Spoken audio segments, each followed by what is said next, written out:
Donc, deuxième journée de ces deuxièmes rencontres de l'Observatoire de l'OCIM.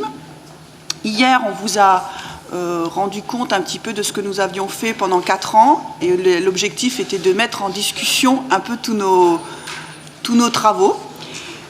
Aujourd'hui, nouvelle perspective qui est celui de l'observation territoriale. Comme on l'avait annoncé déjà en 2009, et de manière logique, il y a évidemment, on a mis en place des dispositifs macro à l'échelle nationale sur les structures, où là on a eu un parti pris méthodologique qui s'est imposé à nous de focus très approfondi par famille, mais bien évidemment la question de la coordination, de la mise en réseau, de la dynamique entre les acteurs à l'échelle d'un territoire doit faire l'objet d'observations.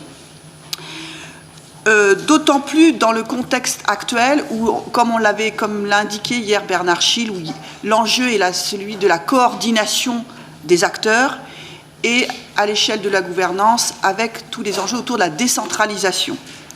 Donc cette question d'observation territoriale s'impose.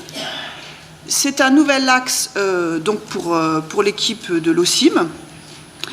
Donc on vous propose ce jour d'un petit aperçu méthodologique de comment la question de l'observation territoriale a pu être mise en œuvre dans d'autres secteurs et comment nous avons commencé à l'appréhender. Mais nous en sommes à l'idée de projet d'observation territoriale. Donc ce matin, des questions, des présentations méthodologiques et cet après-midi, une table ronde sur la question de la décentralisation. Et on vous fera part d'une enquête que nous avons réalisée auprès des conseils régionaux. Alors, pour introduire la question de la séance sur la méthodologie, nous avons demandé à des spécialistes de l'observation dans d'autres champs, pas forcément donc justement le nôtre, mais des champs qui, de près ou de loin, sont en lien avec le champ que nous observons. Donc nous avons le plaisir de recevoir Émilie-Pauline Gallier de l'Observatoire des sciences et des techniques de Paris, qui va nous rendre compte comment cet observatoire national construit des indicateurs pour mesurer la recherche et le développement et l'innovation à l'échelle nationale et comment on peut utiliser des indicateurs plus spécifiques à des régions. Donc c'est cette première séance. Puis Adjara Mahatra, que vous avez déjà entendu hier, et que vous pouvez d'ailleurs aussi écouter en ligne sur l'OCIM, parce qu'il avait fait une très belle conférence sur la fabrication des indicateurs de la culture scientifique et technique. Adjara Mahatra qui va nous rendre compte d'un travail à l'échelle d'un territoire particulier, qui est celui de Madagascar, mais sur la mesure socio-économique du tourisme. Donc, Émilie-Pauline Gallier, je vous passe la parole pour nous rendre compte des travaux de l'Observatoire des sciences et des techniques de Paris.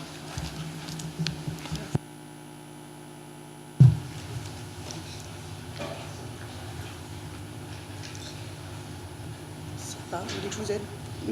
Elle a disparu, mais je vais la retrouver. On va la retrouver. Il n'y a pas de souci, elle est là.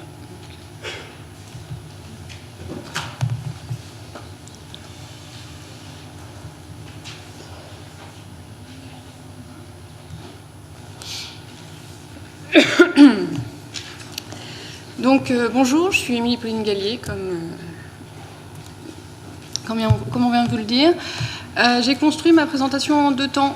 Rapidement, je vais vous présenter ce que c'est que l'OST, l'Observatoire des sciences et des techniques, qu'on appelle plus facilement OST, pour vous donner un peu la structure. Et ensuite, pour essayer de répondre à quelque chose dont on avait discuté pour la préparation, c'était de se dire finalement comment on peut caractériser la recherche au niveau d'un territoire. Donc l'OST en quelques mots, c'est un GIP qui a été créé en 90 et c'est un GIP un GIP, c'est un groupement d'intérêt public pour ceux qui ne sont pas forcément familiers des acronymes. Il y a 14 membres dont au moins 3 ou 4 ministères, donc principalement le ministère de la Recherche évidemment, mais aussi le ministère de la Défense, de l'Environnement. Jusqu'il n'y a pas très longtemps, il y avait aussi les Affaires étrangères et le ministère de l'Économie aussi, et du redressement productif maintenant. C'est une organisation de droit privé qui a ses ressources en partie sur contrat, en partie sur subvention, puisqu'on est un GIP. Ah oui, j'ai oublié de vous dire, les autres membres, c'est essentiellement des organismes de recherche. Il y a aussi la CPU, il y a la NRT, mais principalement les autres membres qui ne sont pas ministères, c'est des organismes de recherche. On est à peu près 25 personnes, une équipe un peu avec des chargés d'études, des statisticiens, des informaticiens, puisque vous allez voir qu'on a besoin de toutes ces compétences pour construire des indicateurs. Les missions de l'OST qui ont évolué, qui vont encore évoluer. Alors oui, je tiens à préciser quand même, peut-être que certains d'entre vous sont au courant. Pour ceux qui connaissent l'OST va évoluer. Donc ce que je vous présente aujourd'hui va évoluer dans l'année 2014, mais bon, pas non plus fondamentalement, mais voilà. Le GIP arrive à terme. Comme les GIP n'ont aujourd'hui plus la cote, et en plus on est une petite structure, le ministère nous demande de nous restructurer. Donc là, on est en cours de discussion pour à la fois s'adosser à une autre structure et en même temps en profiter pour faire évoluer nos missions. Mais fondamentalement, on restera sur l'analyse stratégique et les indicateurs de sciences et technologies, je vous rassure. Donc, les missions de l'OST, c'est d'avoir une expertise dans des indicateurs et de leur usage pour l'évaluation stratégique de la recherche et de la technologie. Donc, il en découle évidemment une participation ou la réalisation d'analyses stratégiques. On produit des indicateurs qui sont évidemment conformes à l'état de l'art, mais aussi des indicateurs plus originaux pour mesurer l'activité scientifique et technologique. Et pour ça, pour arriver à avoir ces nouveaux indicateurs, on a évidemment une contribution aux efforts de recherche et de formation dans le domaine des indicateurs et de l'analyse de la recherche et de l'innovation. Et donc, bien sûr, pour tout ça, on maintient en tout cas une base de données structurée qui nous permet de construire ces indicateurs. Donc là, déjà, on voit tout de suite, j'y reviendrai, l'OST travaille à partir de bases existantes. On y reviendra. Rapidement, à partir de ça, ce qui en découle un certain nombre d'activités. Donc, des études et des recherches pour caractériser, positionner la France, mais aussi, d'une manière générale, un territoire ou, de toute façon, un acteur, on va dire, qu'il soit institutionnel ou pas. Toujours dans une logique à la fois de caractérisation et d'accompagnement à la réflexion stratégique. Ce qui est important, c'est que ces études, en fait, ces indicateurs sont construits sur des périmètres spécifiques et de manière flexible. C'est-à-dire que, historiquement, on était d'abord sur la France, évidemment, une comparaison de la France avec d'autres pays. Et maintenant, de plus en plus, on peut préciser ces périmètres, aussi bien en termes territoriaux, ce qui va nous intéresser aujourd'hui, c'est-à-dire que sur quel territoire on peut travailler, est-ce qu'on peut travailler que sur la France ou sur les régions, ou quelle dimension territoriale on peut introduire dans ces indicateurs, sur des dimensions institutionnelles, donc aussi bien sur des institutions en tant que telles, ou des regroupements d'institutions, j'en dirai 2 mots tout à l'heure, et aussi sur des thématiques, c'est-à-dire qu'on peut choisir d'analyser la recherche et l'innovation de manière globale, ce qui a du sens dans certains cas, mais dans d'autres cas, ça n'a pas du tout de sens parce que les mathématiques n'ont pas du tout les mêmes comportements en termes de recherche que les sciences de l'univers ou que les sciences sociales. Donc voilà aussi un besoin de nomenclature au niveau des thématiques. Donc pour faire tout ça, notre travail, le cœur de métier de l'OST, c'est quand même, son outil de travail principal, c'est une base de données qui va servir aux analyses. Donc bien sûr, on travaille, comme je vous l'ai dit, à partir de bases existantes. Principalement, on travaille sur le Web of Science, pour ceux qui connaissent, c'est sur les publications scientifiques. PadStat, c'est pour les informations sur les brevets. ICORDA, c'est sur des données sur les programmes européens, les PCRD. Donc ça, c'est, si vous voulez, le cœur des bases de l'OST sur lesquelles, de manière récurrente et annuelle, on fait un travail de qualification, d'enrichissement et où ces données, on les a en base. Et puis, on travaille aussi sur des données qu'on n'a pas en base, comme les données qui sont publiques d'Eurostat ou de l'OCDE. Et puis, on travaille également, alors là, toujours en partenariat, et je vous donnerai un exemple, sur d'autres données. C'est dans cette logique-là qu'avec le CIM, il peut y avoir éventuellement des partenariats, c'est-à-dire que des institutions peuvent avoir des données et nous, on a une compétence pour agréger ces données ou en tout cas les retravailler pour fournir des indicateurs comparables. Parce que quand vous avez 5 institutions qui ont des données qui sont censées être similaires, il faut quand même contrôler que derrière les mots, on a bien les mêmes définitions et qu'on a bien retenu les mêmes... On a bien, si vous voulez, les données ont bien le même sens et le comptage est bien le même. Et ensuite, à partir de là, nous, on peut faire des études. Donc, ce n'est pas des données qu'on a a priori, mais en partenariat, on fait aussi ce type de travail. Et à partir de là, on travaille beaucoup sur les nomenclatures. Alors, pourquoi c'est important les nomenclatures? Parce que c'est ce qui va garantir à la fois le périmètre et les comparaisons. Il y a un certain nombre de nomenclatures qui existent, que ce soit pour regarder les brevets, où il y a les codes CIB, pour ceux qui connaissent, mais qui sont quand même très fins, donc c'est un peu compliqué. Après, il y a les domaines et les sous-domaines qui sont partagés, qui sont sur le site du WIPO, donc l'Office mondial des brevets. Mais, vous le savez bien, aussi, il y a des priorités qui évoluent, il y a des préoccupations particulières, et ces nomenclatures qui sont fiables et stables ont un problème, c'est qu'elles ne répondent pas forcément aux priorités du moment. Donc, d'où l'importance d'avoir des nomenclatures qu'on arrive à modifier. Donc, comment on fait? Soit on peut agréger certaines nomenclatures, ou alors on développe des méthodologies soit sur des agrégations de paniers de journaux, soit sur des mots-clés, pour faire des méthodologies, des nomenclatures à façon. Ah mince, attendez, pas du tout. J'ai oublié de remonter.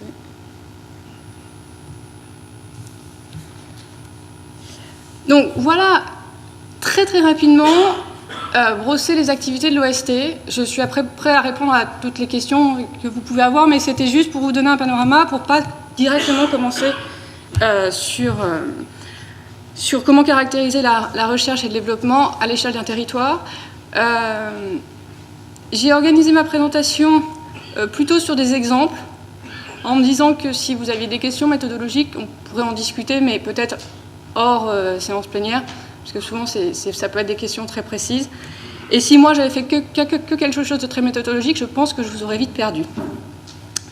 Toutefois, quand on veut caractériser la recherche et le développement, comme tout d'ailleurs, on a un certain nombre de questions auxquelles il faut répondre avant de pouvoir se lancer dans l'étude.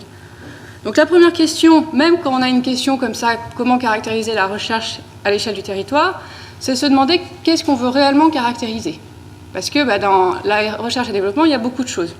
Donc ça peut être, on peut vouloir caractériser la recherche publique, on peut vouloir caractériser les inputs de la recherche et de la R&D, on peut vouloir plutôt la production, caractériser plutôt la production, les dynamiques locales, l'internationalisation, l'activité globale versus plutôt une discipline particulière, etc. Donc déjà, il faut savoir ce qu'on veut faire. Ensuite, une fois qu'on a ça, on se dit qu'est-ce qu'on a pour caractériser et étudier les dynamiques de ces phénomènes.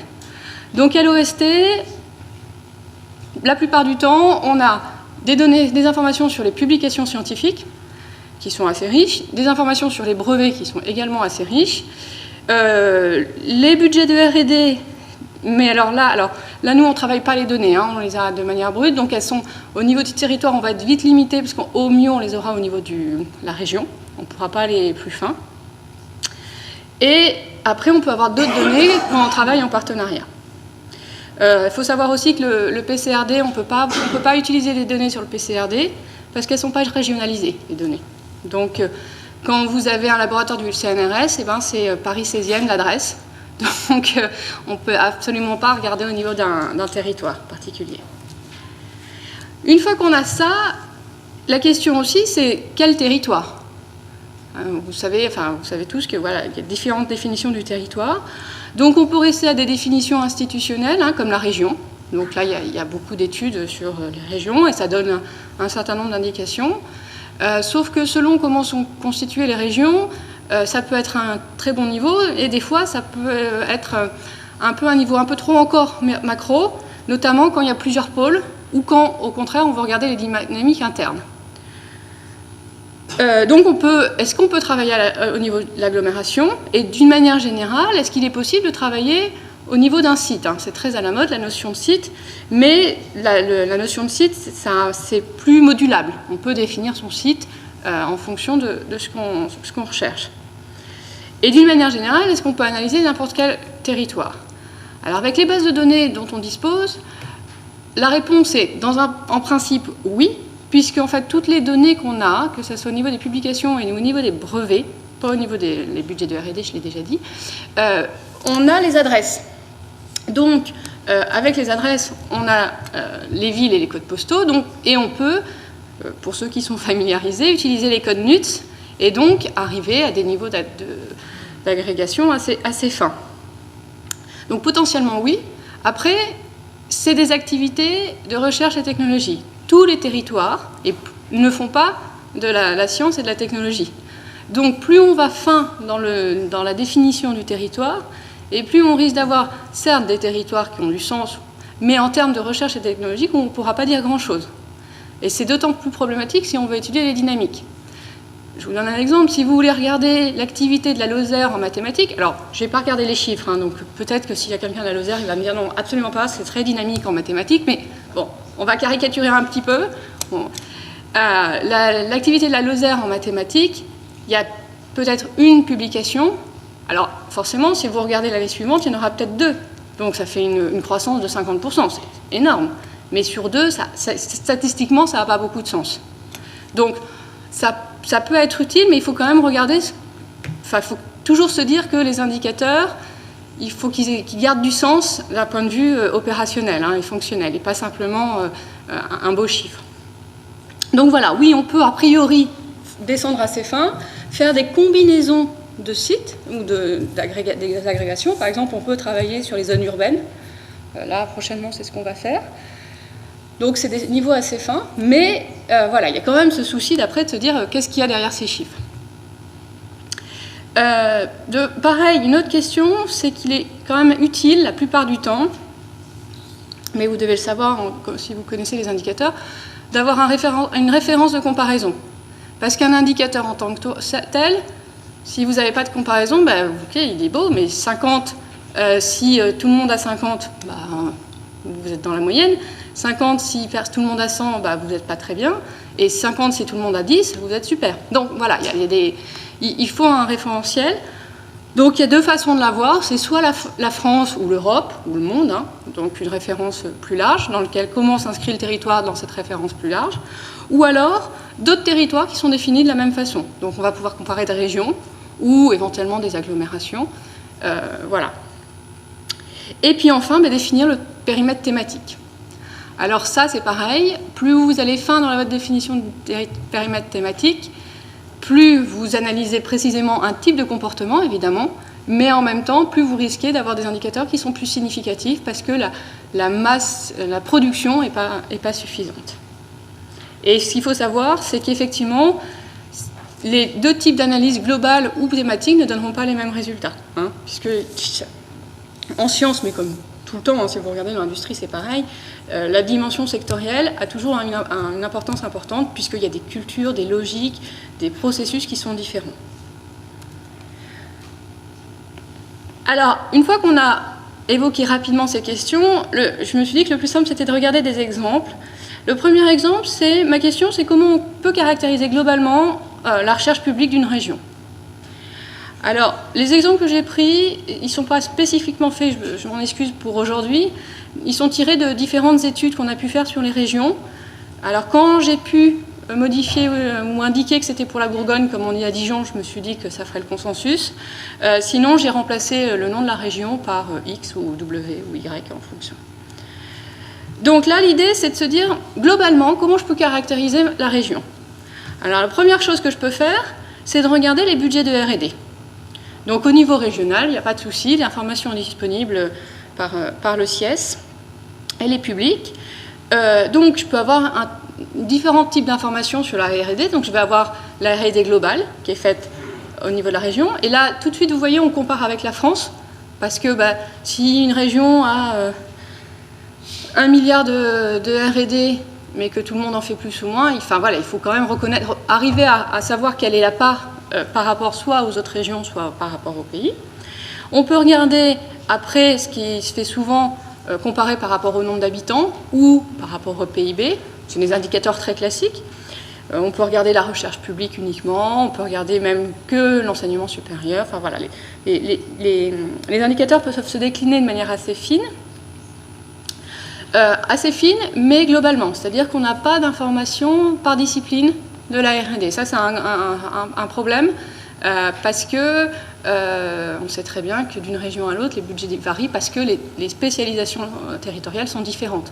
Et qu'on n'a pas besoin des mêmes budgets quand on est en mathématiques et quand on est en nanosciences, par exemple. Donc voilà, là en revanche, si vous connaissez des sources d'informations, je suis preneuse, mais nous on n'a pas trouvé là-dessus. Et puis bien sûr, on peut regarder la dynamique. Combien en 5 ans, comment la R&D a évolué. Et bien sûr, après, je l'ai enlevé, mais vous pouvez avoir le rang par rapport au pays ou à l'Europe. Donc ça nous donne déjà une première idée de la caractérisation en termes de R&D, comment se positionne la région par rapport à la France. Après, on peut comparer l'ensemble des régions et regarder leur dynamique.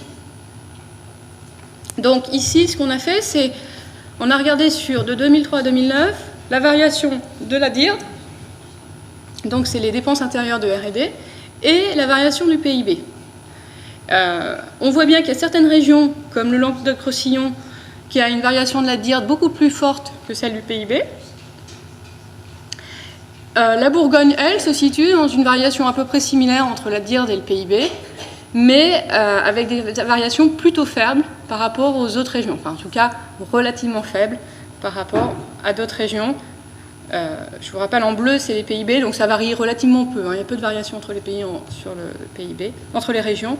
En revanche, sur les logiques de R&D, alors c'est de la R&D publique, donc c'est très lié aux politiques publiques d'une manière générale. On peut regarder le secteur public, les chercheurs du secteur public.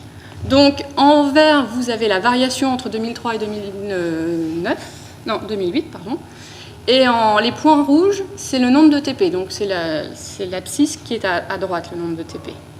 Donc pareil, qu'est-ce qu'on voit, c'est que la Bourgogne est relativement peu dotée en nombre de chercheurs par rapport à d'autres régions, et son dynamisme est pareil, relativement est moins fort que d'autres régions en tout cas.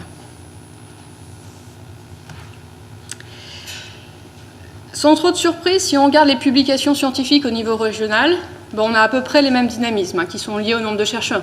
C'est pas très étonnant, le nombre de publications est lié quand même s'il n'y a pas une corrélation stricte, quand même avec le nombre de chercheurs. Plus vous avez de chercheurs, plus vous avez de chances quand même d'avoir des publications au niveau territorial. Donc là, c'est une autre représentation, mais c'est la même chose, c'est la part nationale des publications scientifiques. Donc là, l'intérêt, c'est la carte, parce que tout de suite, on voit bien la représentation. On voit bien que la Bourgogne a une part relativement faible par rapport à d'autres régions, mais que c'est à mettre aussi au regard des dépenses de R&D et du nombre de chercheurs. C'est pas très étonnant. Et bien sûr, les 3 régions phares, c'est comme d'habitude l'Île-de-France, le Rhône-Alpes et PACA. On peut regarder aussi l'internationalisation de la recherche. Donc, dans quelle mesure, en matière... Alors là, on est sur les publications. De quelle mesure la région copublie, soit avec des partenaires européens, soit avec des partenaires internationaux. Savoir que les copublications européennes sont un sous-ensemble des copublications internationales, évidemment. Qu'est-ce qu'on voit quand on compare les deux, la région X, parce que là, je n'avais pas pour la Bourgogne, elle est relativement moins internationale que la France en général. C'est normal parce que la région X n'est pas l'Île-de-France et n'est pas une région frontalière. Et l'Île-de-France et les régions frontalières ont en général un niveau d'internationalisation plus élevé. On comprend bien les raisons. La même façon, on peut voir l'internationalisation globalement sur toutes les régions. Pareil, la Bourgogne coopère relativement moins que les autres régions avec l'international. Et ce que je vous disais sur les régions frontalières, on le voit bien notamment avec l'Alsace, qui n'avait pas forcément une production plus élevée, mais en tout cas qui est très internationale. PACA et aussi avec le sud de l'Espagne, enfin avec le nord de l'Espagne. Donc voilà, globalement, juste avec les activités de R&D et de publication, on arrive à dresser on peut dresser un panorama de comment se caractérise une région et la comparer par rapport à d'autres et également faire des dynamismes. Donc ça c'est important. Dans le temps qui m'était parti, j'ai pas le temps de vous faire en plus l'analyse, donc je me suis plutôt focalisée sur les indicateurs, mais à partir de là on peut tirer beaucoup d'enseignements en termes de politique publique, en termes d'organisation. Je vais aller plus vite d'ailleurs parce que je me rends compte que je suis un peu plus lente que ce que je pensais. Là. Il y a une autre question qui est, donc là c'était globalement, donc on a regardé les indicateurs R&D et de publication. Et globalement il n'y avait pas de thématique.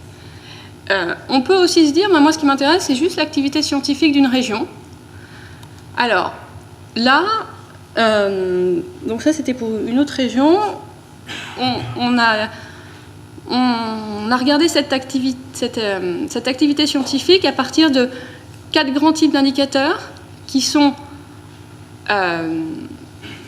la production nationale, ça le positionnement, l'indice de spécialisation, dans quelle mesure, et dans la discipline que je regarde, dans quelle mesure la région est spécialisée, tout ce qui est lié aux coopérations, pour voir ces dynamiques partenariales, et enfin un dernier type d'indicateur qui était la visibilité. Ça permet de faire des comparaisons, aussi bien nationales qu'européennes, et à partir de là, comme on n'est que sur les publications, on peut regarder à des niveaux de discipline ou de sous-discipline, donc des choses un peu plus fines et d'identifier les caractéristiques des disciplines. Donc là, c'est un diagramme très simple, bidimensionnel, qui en abscisse, vous avez les indices de spécialisation, et en ordonnée, vous avez l'indice d'impact observé. C'est-à-dire, pour simplifier, combien de citations chaque papier reçoit, en moyenne. Est-ce qu'il reçoit une publication, est-ce qu'il reçoit une citation, 18, etc. Donc, en moyenne dans la région, combien mes papiers reçoivent de citations, et on regarde par rapport au niveau de spécialisation. Est-ce que plus on est spécialisé, plus je suis visible ou pas? Là, on est sur la discipline recherche médicale et santé, et on a regardé les sous-disciplines de ce domaine-là. Et qu'est-ce qui apparaît pour la région X? C'est que, en recherche médicale et santé, elle n'est ni spécialisée ni visible. C'est-à-dire que le gros paquet des sous-disciplines sont dans le cadran sud-ouest, on va dire. Donc en bas à gauche. Donc vous voyez, faible spécialisation et faible visibilité. Dans d'autres régions, par exemple en chimie, en physique, chimie, matériaux, vont être spécialisées visibles dans certaines sous-disciplines. Par exemple, la région Z, là, elle est à la fois visible et spécialisée en chimie organique, minérale et nucléaire. D'accord ? En revanche, elle ne l'est pas du tout en physique générale. Donc déjà, vous voyez bien que là, on a un niveau plus fin et on n'a pas du tout le même type, on ne répond pas du tout au même type de questions que dans la première analyse. Ensuite, on peut aller même encore plus loin et se dire, pour une discipline particulière, qu'est-ce que je peux dire sur la visibilité scientifique? Quelle est l'internationalisation de la recherche? Et une question qui est aussi importante, qui est assez récurrente aujourd'hui, parce qu'elle est à la mode, quels sont les réseaux de collaboration? Donc, la visibilité internationale de la région va être comparée à celle de la France. Pour cette région-là, qu'est-ce qu'on voit? C'est que, globalement, la région W est moins visible que... Alors là, il manque un carré rouge. En rouge, c'est la région W et en vert, c'est la France. Donc on voit bien tout de suite que, d'une manière générale, dans les 3 sous-disciplines qui sont citées là, la France est plus visible globalement que la région W. Ce qui est intéressant aussi, c'est ce qu'on peut comparer entre régions. Donc là, c'est des radars. Bon, si vous prenez le radar de gauche, c'est qu'on a pris 5 régions qui sont à peu près similaires. Et on regarde leur visibilité. Et on voit que finalement, si on regarde les génies électriques et électroniques, c'est les Pays de la Loire qui sont les plus visibles. C'est-à-dire ce sont les publications des Pays de la Loire qui reçoivent le plus de citations. Après, évidemment, il faut creuser pour savoir à quoi ça correspond. Il y a des questions qui peuvent être plus fines en se disant est-ce qu'il y a un laboratoire particulier qui est très visible, ou est-ce que dans un des laboratoires il y a un prix Nobel, ou alors voilà. Il faut creuser un peu après un peu plus, mais rien que ces indicateurs statistiques nous donnent une information sur la qualité, en tout cas la visibilité, parce que on pourra discuter aussi de la significativité des indicateurs. Là, je n'ai pas le temps de répondre à toutes les questions.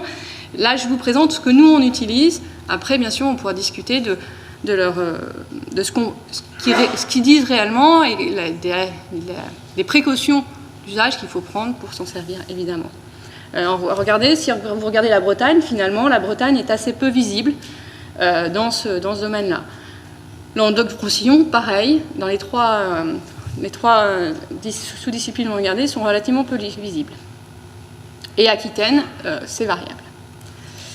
On peut regarder aussi, pareil, pour 4 de ces régions, comment leur comportement de copublication.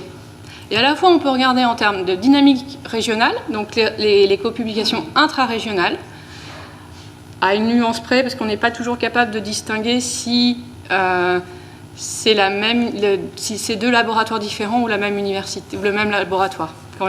Quand l'adresse est la même université, des fois, il y a quelques subtilités, mais globalement, ça donne quand même une idée.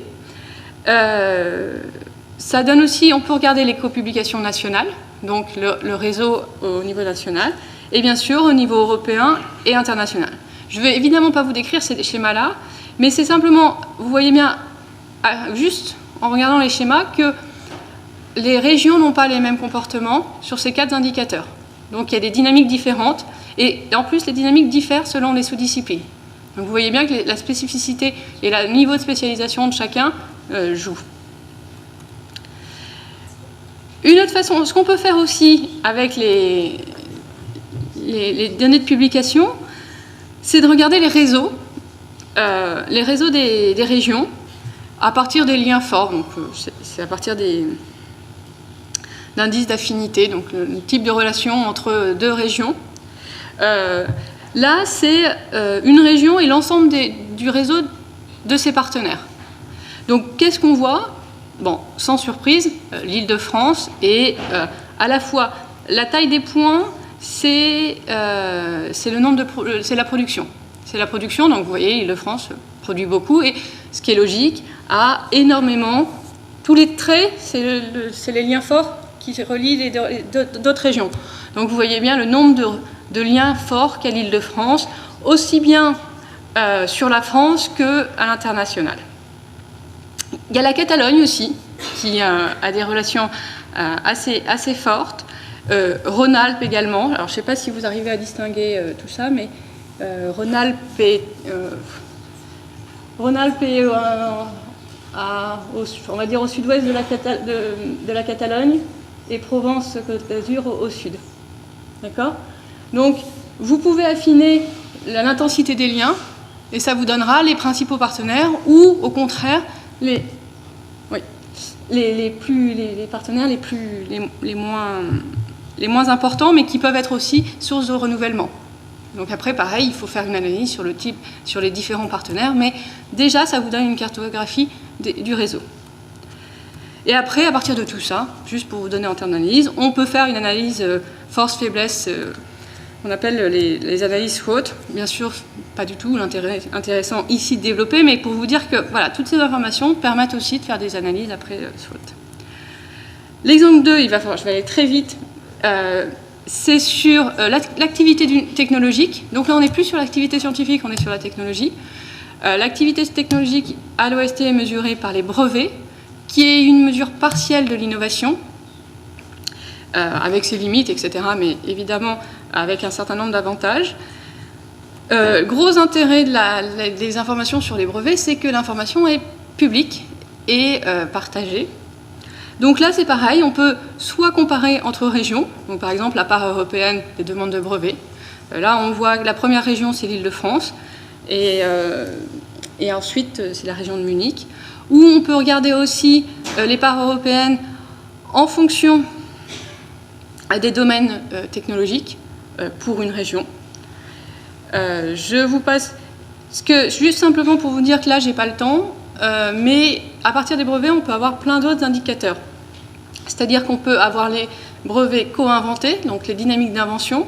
On peut avoir les brevets co-déposés, même s'il n'y en a pas beaucoup, donc au niveau régional, ça n'a pas beaucoup de sens de regarder, mais on peut regarder les brevets qui sont contrôlés par une institution étrangère, ça c'est assez intéressant. On peut regarder les brevets européens, on peut regarder les brevets américains, on peut regarder les brevets français. Au sens brevet européen, c'est les brevets qui sont déposés à l'Office européen. Les brevets américains, c'est les brevets qui sont déposés à l'Office américain, les dynamiques n'étant pas les mêmes. On peut avoir des indicateurs aussi un peu de qualité, comme pour les publications, en regardant le nombre de citations, en regardant des indices d'originalité, de généralité. Donc voilà, on est resté au départ sur des indicateurs brevets très, finalement sur du comptage numéraire, pardon. C'est-à-dire on comptait le nombre de brevets et on comparait les régions. Aujourd'hui, on essaye d'aller un peu plus loin parce qu'on sait très bien que 2 brevets, alors c'est vrai, totalement vrai pour les publications et c'est pour ça qu'on fait aussi des top 1% pour les publications, etc. Mais c'est encore plus vrai pour les brevets. Donc là, j'ai juste mis 2 exemples, c'est les brevets triadiques. Les brevets triadiques, c'est les brevets qui sont déposés à la fois au niveau européen, au niveau américain, au niveau japonais.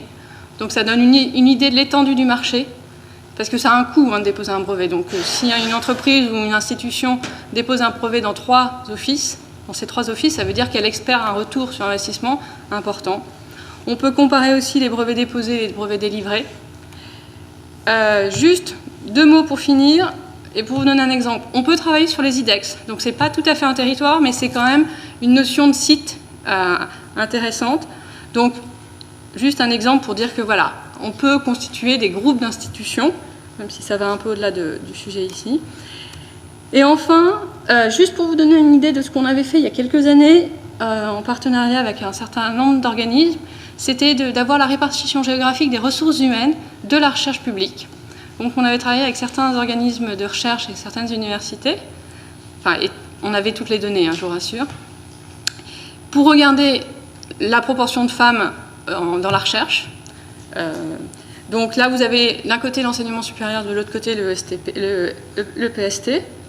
Tout de suite, vous voyez qu'il y a quand même une certaine inégalité dans la répartition, en tout cas.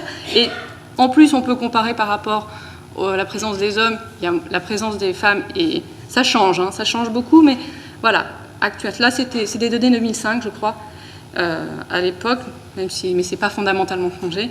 C'était quand même essentiellement masculin. On peut regarder l'âge moyen, et les cartes nous montrent bien les différences. On peut regarder la répartition par âge. Donc, on voit qu'en Ile-de-France, on est un peu plus vieux que par exemple en Corse, etc. Et comment? Exactement, j'en arrive là. Et c'est juste un dernier slide pour vous dire qu'on peut faire la même chose sur les indices de spécialisation par région. Voilà. Alors, elle est difficile à lire, mais voilà, ça vous donne les indices de spécialisation. Et donc, tout ça pour vous dire que, en fonction des questions qu'on se pose, et avec juste des données statistiques, nous, on ne fait pas du tout d'enquête. Enfin, on peut en faire, mais le cœur de notre métier, c'est pas ça. On n'en fait que si on est... on assure le soutien pour ça si on nous le demande. On peut déjà arriver à caractériser et à contribuer à l'analyse stratégique avec des indicateurs sur les publications et les brevets. Voilà, merci beaucoup.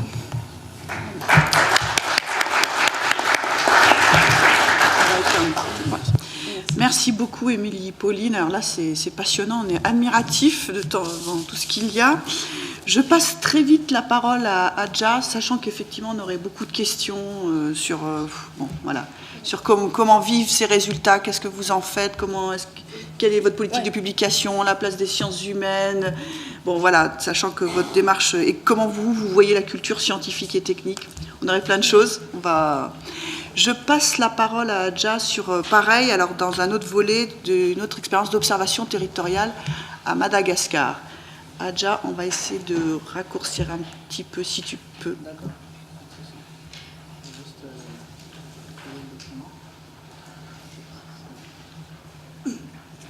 mets ton micro.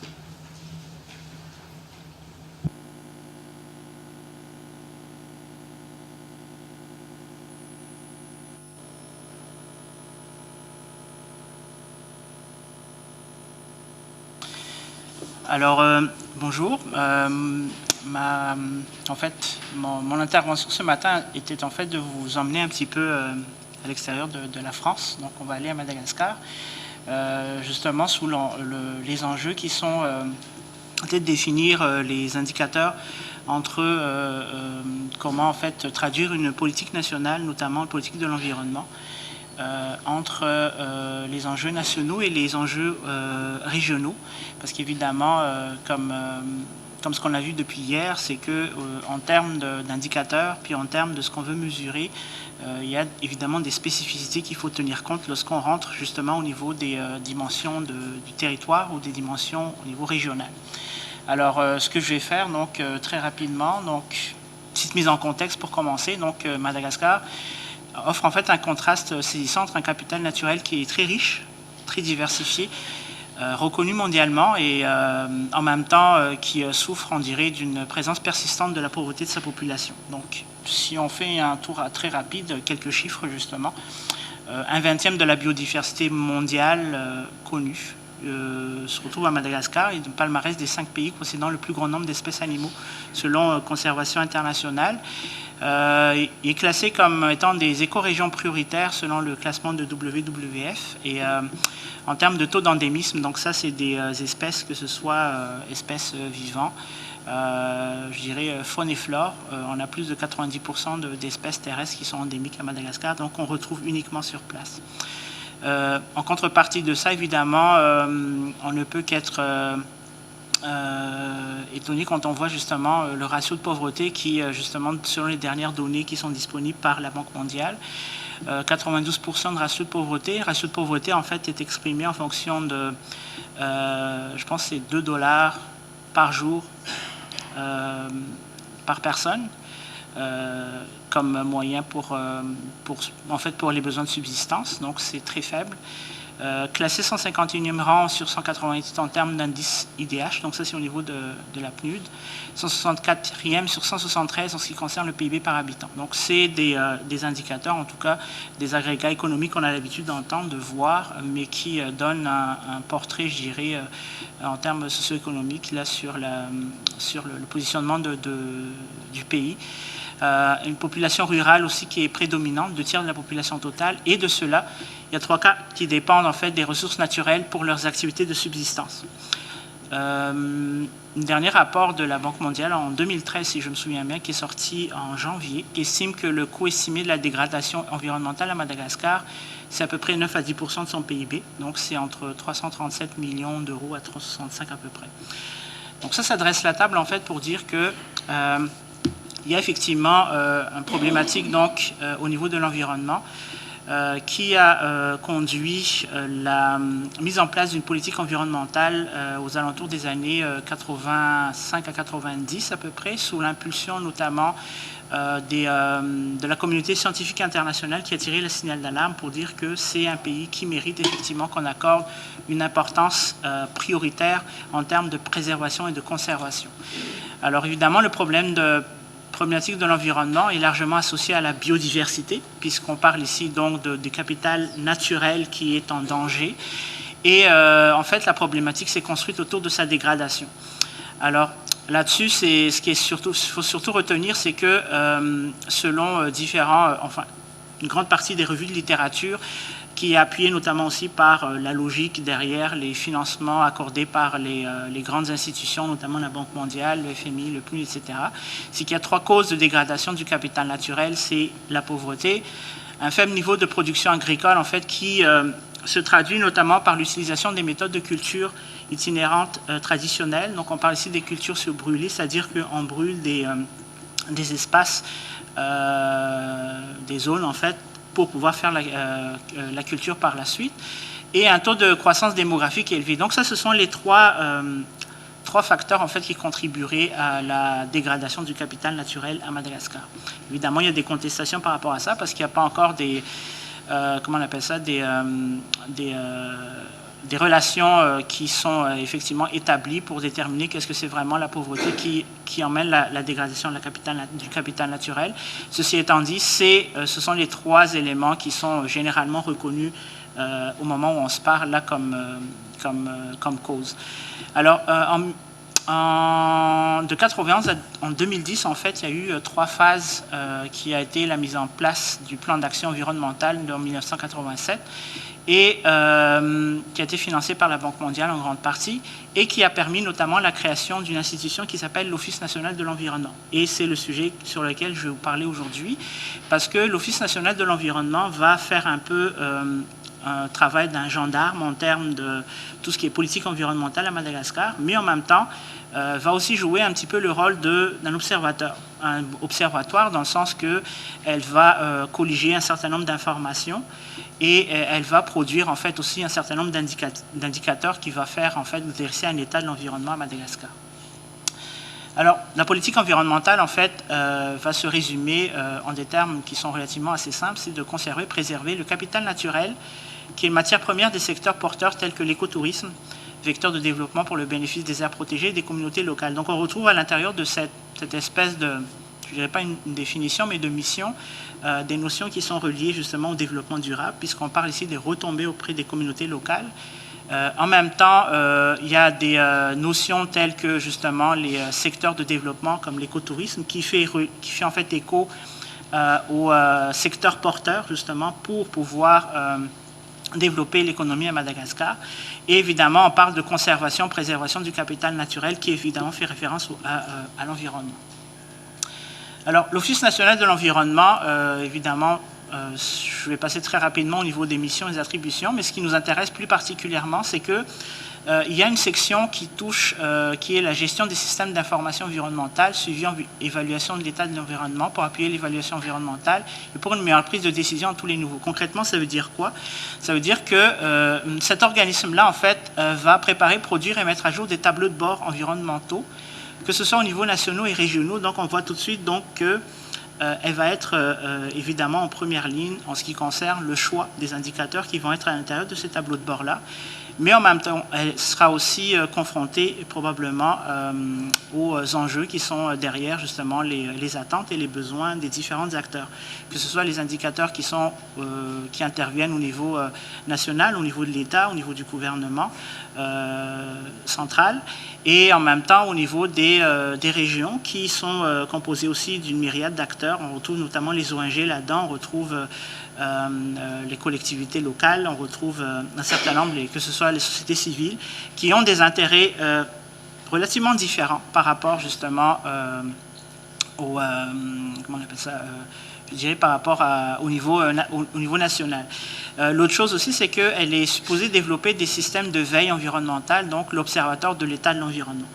Donc, ça tombe en plein par rapport au sujet qui nous concerne, puisque donc, ils vont créer des tableaux de bord environnementaux. Alors, le tableau de bord environnemental, ils vont s'appuyer dans un premier temps sur une base méthodologique, c'est-à-dire un outil qui a été développé par l'OCDE qui s'appelle le Trilogie EPR. En fait, pour faire simple, ça veut dire que chaque indicateur va en fait avoir trois dimensions. Dans ce cas-ci, E, c'est pour état physique, donc des ressources naturelles. P, c'est pour les pressions et les causes de pression pour les ressources naturelles, donc les causes de dégradation.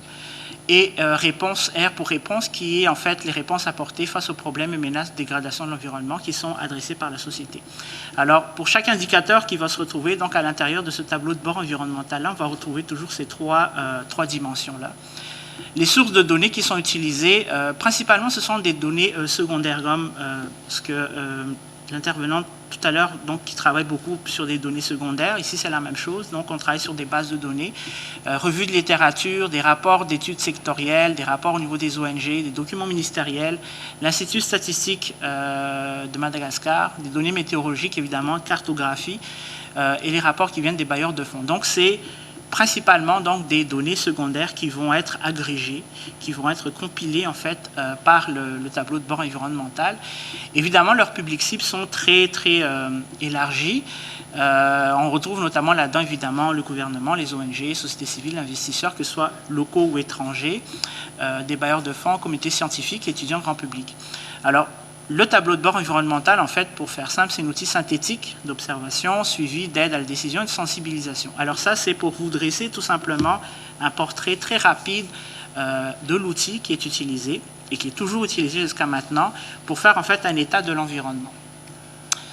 Alors, le tableau de bord environnemental présente quelques caractéristiques et quelques limites au niveau de ces indicateurs. Alors, les principaux indicateurs environnementaux au niveau national ont déjà été élaborés. Ça, qu'est-ce que ça veut dire? Ça veut dire que l'ONE, donc l'Office national pour l'environnement, n'a pas produit ces indicateurs-là. Ce sont des indicateurs qui existent déjà et qu'elle a repris, donc elle a synthétisé à l'intérieur de son outil. Évidemment, la question qui se pose, c'est jusqu'à quel point on peut se fier par rapport à ces indicateurs-là, vu que généralement, on maîtrise mieux l'indicateur quand c'est nous qui l'avons créé. Dans ce cas-ci, généralement, c'est des indicateurs donc, qui ont été développés principalement lors des phases justement des programmes environnementaux qui étaient financés par la Banque mondiale. Donc, on retrouve derrière ça, évidemment, des indicateurs qui sont un petit peu l'expression des intérêts, que ce soit des bailleurs de fonds, des ONG, notamment de la communauté scientifique, et aussi du gouvernement malgache, donc, qui est venu d'une certaine manière donner la crédibilité par rapport à ces indicateurs. Alors, ce sont des indicateurs donc, qui répondent à 3 critères. Donc, il y a une pertinence politique derrière. Donc, on s'entend que ce n'est pas des indicateurs qui sont venus de manière, je dirais,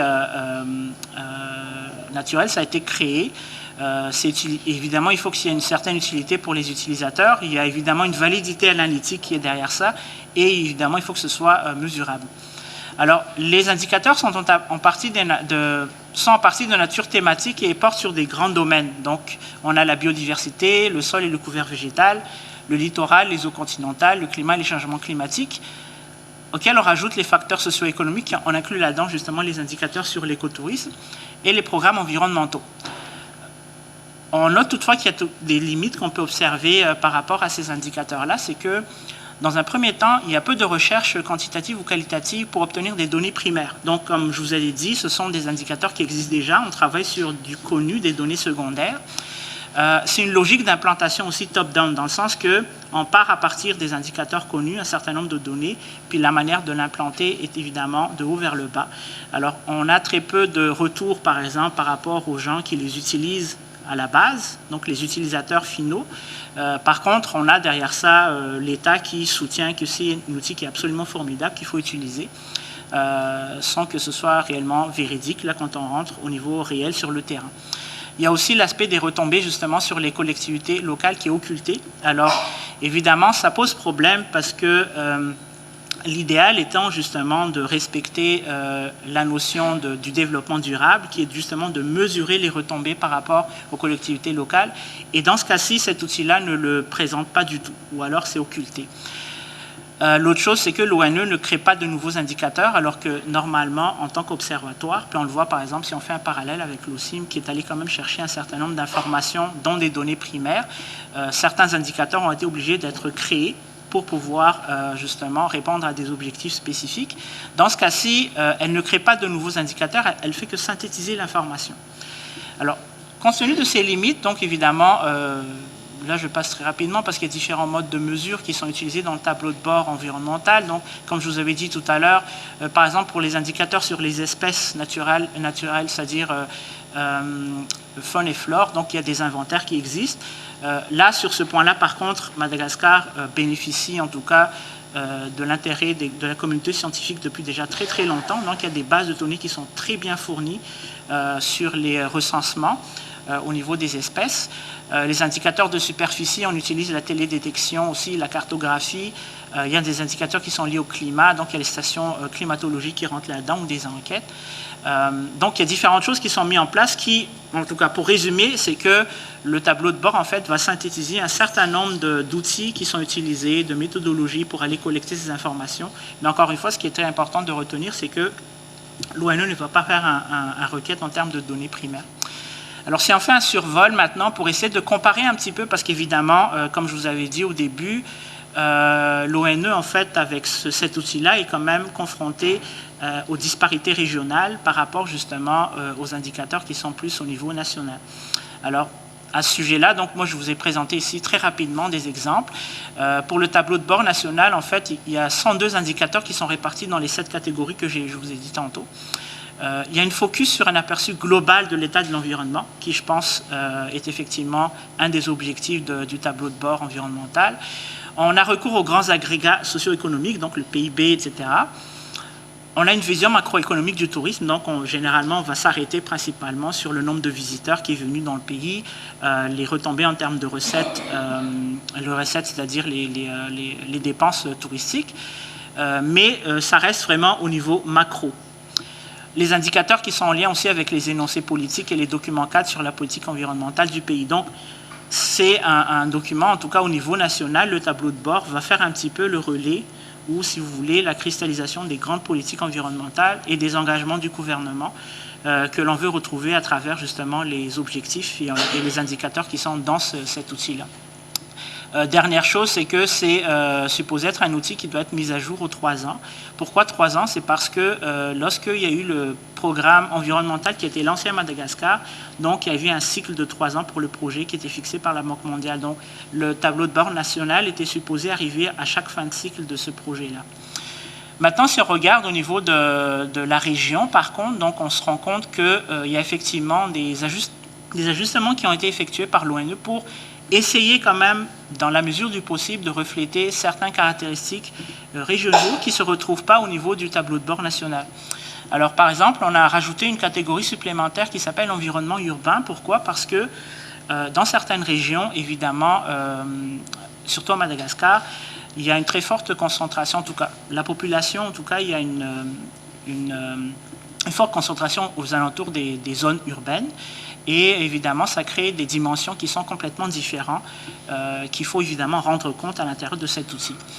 Il y a aussi l'ajout systématique d'un rappel des problématiques environnementales qui touchent la région pour chacune des 8 catégories.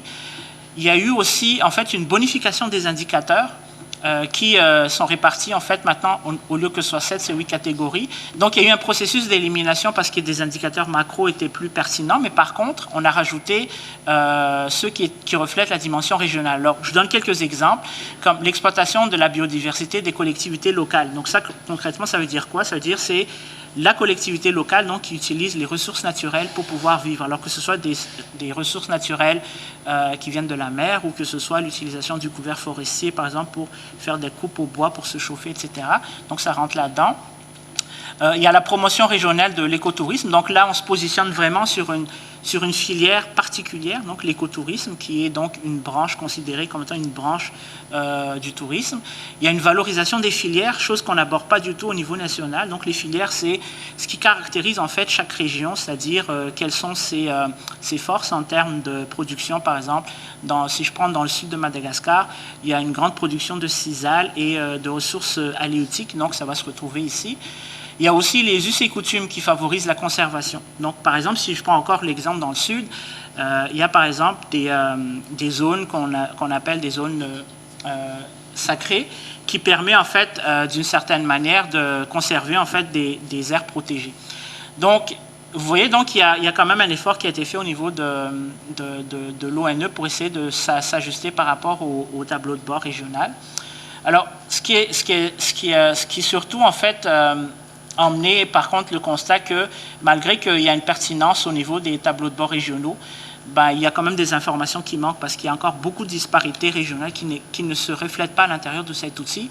Et c'est la raison pour laquelle il y a eu une création en fait, du comité régional de développement, le CRD, qui a créé le schéma de développement régional, qui a créé ses propres indicateurs au niveau de la région.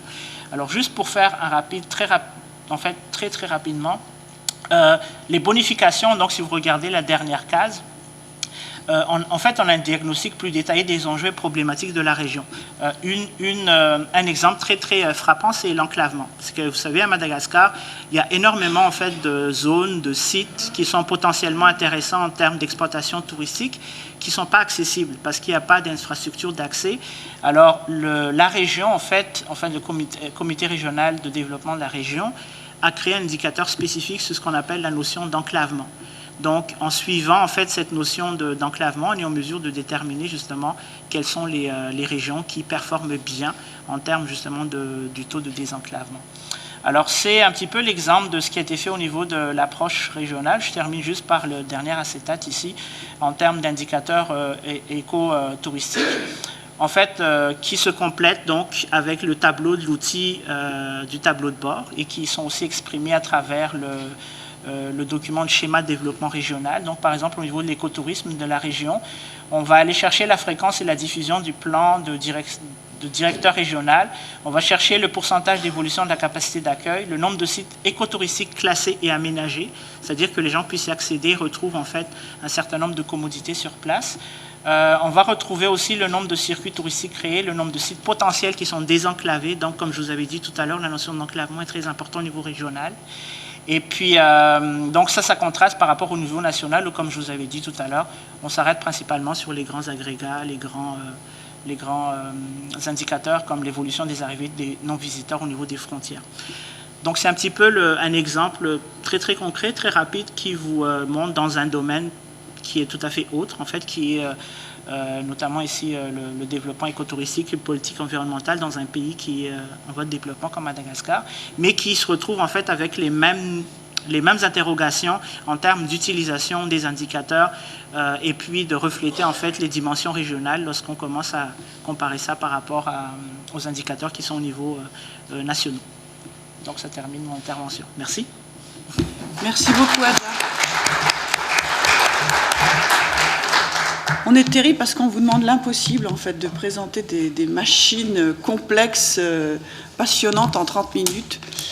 Alors, l'idée était là de vous montrer avec qui l'Observatoire de l'OCIM va enclencher certains partenariats, certaines discussions pour des partages de données.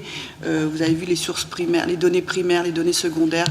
Et l'idée étant aussi de montrer que la culture scientifique et technique, elle est à la connexion de plein de domaines, comme bien sûr le développement de la recherche, les publications, tout ce qui est les questions du tourisme, tout ce qui est les questions aussi liées à l'éducation, et que là, il va être temps pour l'Observatoire de l'OCIM de se positionner dans un cadre plus général d'observation. Est-ce qu'il y a une ou deux questions dans la salle ? Alors, il y aurait plein de choses à voir, hein, de voir les transversalités entre ces deux exemples. Je pense qu'on prendra, je vous invite à discuter avec Émilie, Pauline et Adja au moment de la pause pour des questions peut-être plus techniques sur ces fabrications d'indicateurs. Sans perdre trop de temps, je vais tout de suite passer la parole pour la deuxième table ronde de cette matinée, où là, on va faire un focus de ce qu'on aura fait, de ce qu'on a esquissé en termes d'observation territoriale, sous la houlette de notre spécialiste de l'observation de la musique actuelle, qui est Hyacinthe Châtaignier, et qui est membre du conseil scientifique de l'Observatoire, et qui nous a beaucoup, beaucoup aidé depuis le début du lancement de l'Observatoire.